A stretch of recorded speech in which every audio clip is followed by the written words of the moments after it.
C'est une lueur rouge qui, toutes les nuits, illumine le ciel au nord de la ville.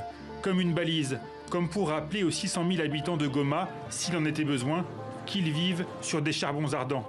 Rien n'épargne le Nord Kivu, ni les guerres, ni les massacres, ni les épidémies. Mais pour les Gomatraciens, le véritable enfer se trouve là-haut.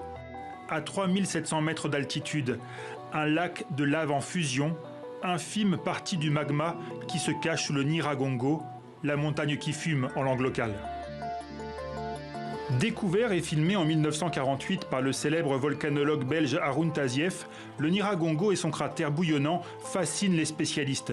Des scientifiques du monde entier y ont installé leurs instruments de mesure, d'autres ont exploré le cratère au plus près du danger. Depuis des décennies, c'est l'un des stratovolcans les plus étudiés au monde.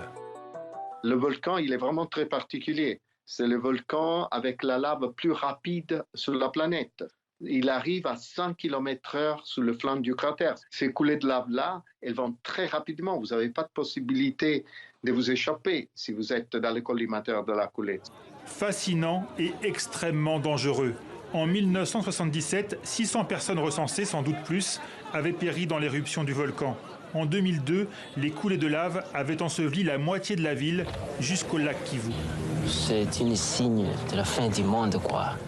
Pourtant, malgré le risque permanent d'autres éruptions, Goma s'étend. De nouveaux quartiers sont construits, toujours plus près du volcan.